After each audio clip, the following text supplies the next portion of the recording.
Good day, everyone. My name is Hector Elliot Altahay, and today I am here with my father. Alan Autahay. And I've heard that you are seeking help for your study, and I am here today to help you with that. I will propose you three types of random sampling, and so scenarios that you can apply to your studies. But first, what are the three types of random sampling? First is the simple random sampling. Second is the systematic random sampling. And third is the stratified random sampling. Actually, it's four, but we're not going to include the last one, which is the cluster sampling. Simple random sampling is a technique, is the most basic random sampling wherein each element in the population has an equal probability of being selected. That is the main point. It has an equal probability of being selected.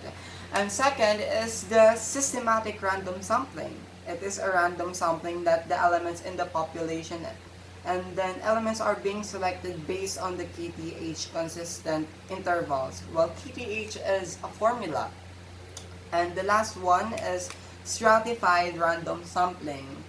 It is a random sampling wherein the population is divided into different strata or divisions. The number of samples will be proportionately picked in each stratum. That is why all strata are presented in the samples. When we say strata or division, these are groups. These are groups. So to clarify this types of sampling, I will give you now the scenario. I will give you the scenario that you could use. First, in simple random sampling, is listing names of 50 people and randomly choosing 5 people through a process of raffle draw for a prize. So they all have the same probability of being selected as it is a random choosing of 5 in a process of raffle or draw.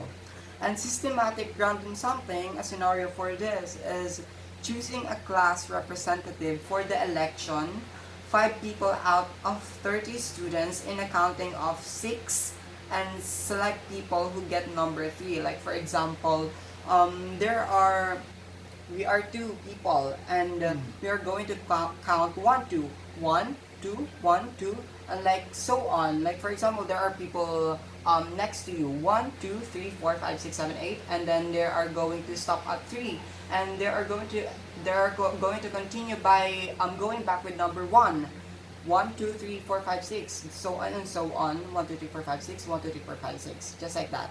And you we I'm going to pick here people who are numbered 2.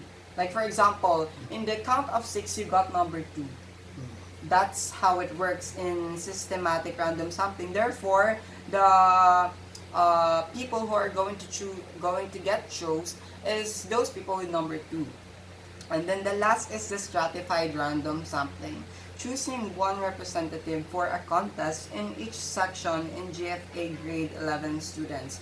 This stratified random sampling is you are going to pick a representative in a group already, but you are going to just choose a representative in a group.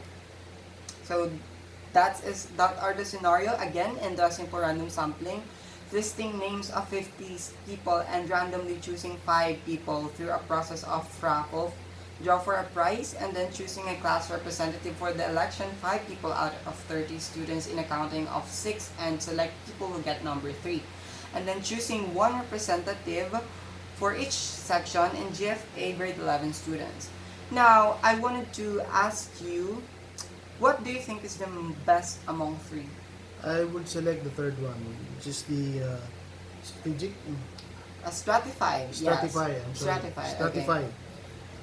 It is the scenario choosing one representative for a contest in each section in Jeff A grade 11 section students. Okay, the second question is, what topic are you interested in based from their chosen technique? The techniques are the simple random sampling, the stratified. Okay, okay. Yes, I would select the simple random. Okay, It is much easier to understand and easier to adopt. okay. That's where the video ends. hope you enjoyed the video and had fun watching us. Thank you. Thank you.